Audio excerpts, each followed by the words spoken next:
would I describe Johnny? A full Chianti would be about right. He'd met gay people before, he'd met straight people, but he'd not met anyone bisexual. I'm bisexual. I'm not sure if that was made clear to you at the door. Out of interest, are there any bisexuals in? You don't have to cheer if you don't want to. Oh, loads of you. Hi, hello, welcome. Somebody down here, great, marvellous. Do you get when you say you're bisexual, are people confused by that sometimes? Yes, you're nodding.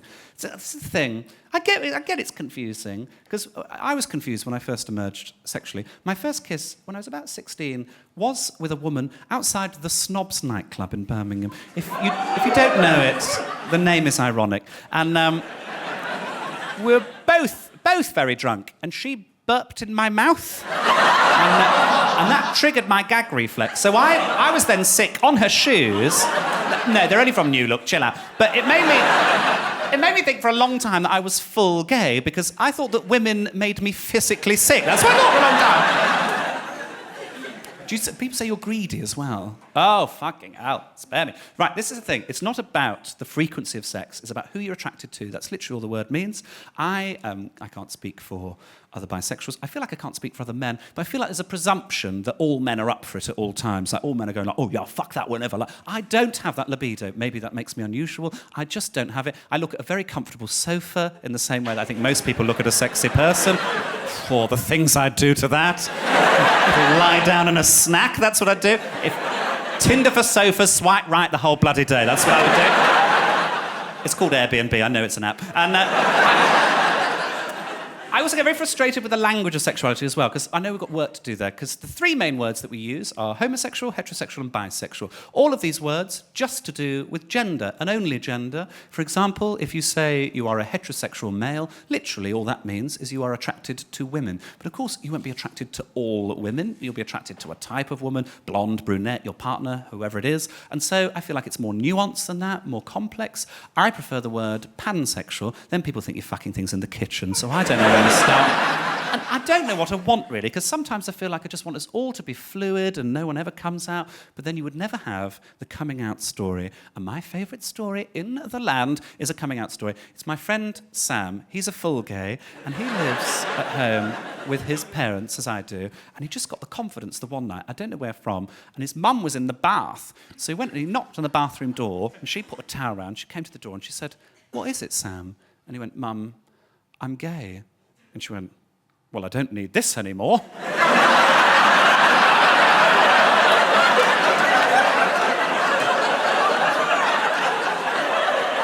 I said gay, not incestuous. Running for the towel. I love that story so much. I love it. So, yeah, I get that it's confusing, and I'd happily have a conversation with anyone about it at any point. I think sexuality is fascinating. I think it's something we should talk about more, really. But Johnny, in the TA, his response to his confusion was to sort of try and bully me. It was the worst form of bullying because it was sort of undercurrent, so you couldn't prove it, but it was constant. It was things like, I think this reveals a lot about him. Every time he got drunk, he kept getting his knob out and showing it to me, going, "Oh, you like that, don't you?" Bloody don't like it, Jesus. It's a car crash of genitalia. His knob did to my knob. You know when you touch a snail on its eye and it goes, wow, turned it into a vagina. I told Mum that he kept getting his knob out, and she went, "Too much Afghanistan." What does that mean? Like there's a perfect quantity of Afghanistan about it. Oh, no more Afghanistan for me. I'm so full of Afghanistan. He presumed I was gay. Often people do. How could you? I don't know how. But it's fine. I think it's interesting. When I said, "Oh, no, I'm actually bisexual," I think he thought I was asking for sex advice with women, because he immediately went, "Oh, well, women like to take control in the bedroom." So, well, I didn't ask, but let's see where this goes. So, well, when I'm with a girl, I'll be like, "Go over there." Why is she over there? How long's your cock, Johnny? "Yeah, you've got to be the boss in the bedroom." I haven't got time for invoicing. Do some accounts midway through. Oh, this was awful as well, because he was really hypersex, like really high libido. We were in central Lisbon. This girl walked past us, and he leant over to her and he's like, "Oh, she's fit, isn't she?" I was like, "She's clearly underage." There's grass on the wicket, let's play cricket. People are still saying that sort of thing. So to appease it, I made up my own rhyme.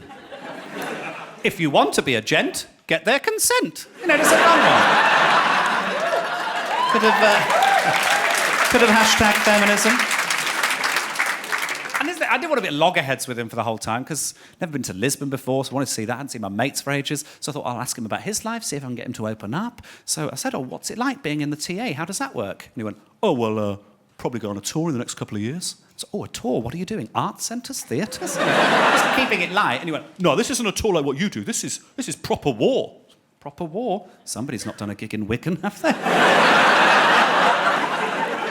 I mentioned Wigan, I actually love Wigan. The reason I mention it is a good friend of mine, Karen Bailey, she's a stand-up, and she has this rule, which a lot of comics abide by. If you do a gig and it's hell, and you die on your ass, you spend the money on something you want rather than on your bills. And I've wanted this necklace for so long. It's a little trumpet. It's called the Blow Your Own Trumpet necklace.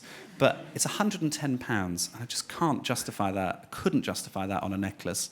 Then I went to Wigan. I did a gig for £120. They were homophobic. They hated me. Thank you, Wigan. Favourite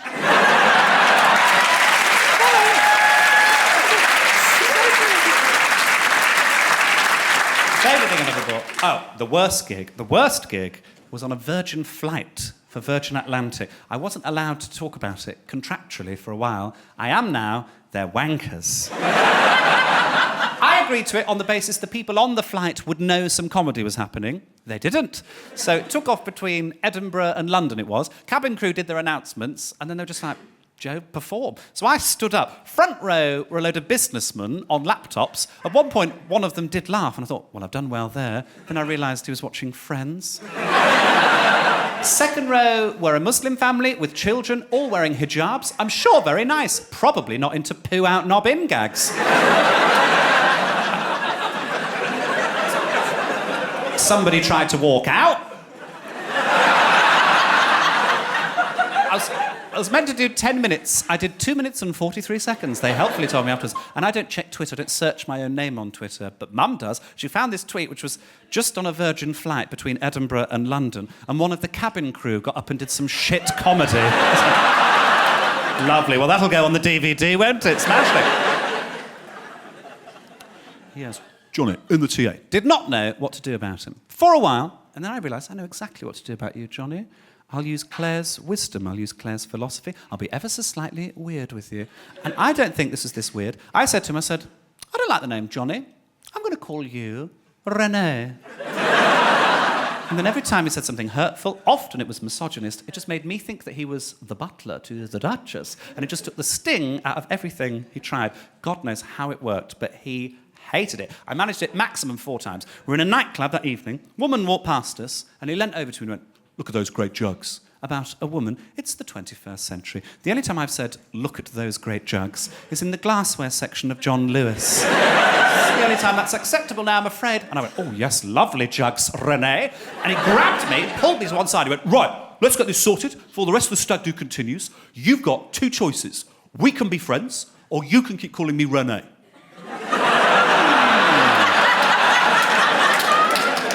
you know what? I'll take route B, please, René.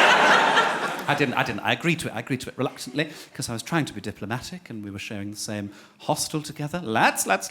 And I just avoided him for a couple of days. That's what I did. I did go into the group the one day. I said, I'm just off to the shop to get some shampoo. Does anyone want anything? And he went, oh, can you get me some condoms? So I bought him a pack of condoms. And he looked at them and he went, oh, I don't like these. They're too tight. Any condom you buy, you can fit over your own head. If it's too tight, you have a medical emergency, I'd argue. Maybe he's using them wrong, some sort of sleeping bag system, I don't know. Love it, me little condom. I don't know. But he came out the shower the one day, he had his body out, a little towel round him, and I spotted a tattoo on his hip there. And I don't have a problem with tattoos. I don't have any myself. But it was a quote. And you know how I feel about quotes. Claire wanted a quote tattoo at one point, but she doesn't really read. And she said to me, like, do you know any good quotes? And I was like, well, I'll Google some. I found one that she quite liked. It was, I believe in one thing only, the power of human will. And she's like, oh, that's lovely. Who's that by? Stalin.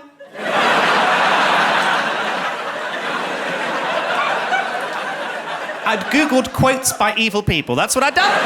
She could have had it. She could have had it. So I get it, get a quote tattoo, fine, do whatever, I don't care. But just make sure you've read the book the quote's from. Because I said to Johnny, I said, can I see what that quote is? And he went, yeah. A few of the lads in the unit who got drunk and got tattoos. Can't remember what it means exactly. It says, cogito ergo sum, which I think means I think I am. Now, some of us may know this. It means I think, therefore I am. So he was close. And I thought about it for a minute. I said, Johnny, you do know that quote's by a guy called Descartes. You do know Descartes' first name was René. What? I said, Google it. And he Googled it. So, fuck off, we should scratch it out. In for a penny, in for a pound. So, you do know Descartes was a very prominent homosexual. He wasn't. I just made it up. And what that quote means is, I think, therefore I am. And what it means is, even if you think just a little bit that you're gay, you are gay. That's what it means. That's true. We are not friends. We are not friends. He found out I was doing stand-up about it. He was ever so upset, rang me up. I said, don't worry, I've changed your name. They don't know you're called Peter.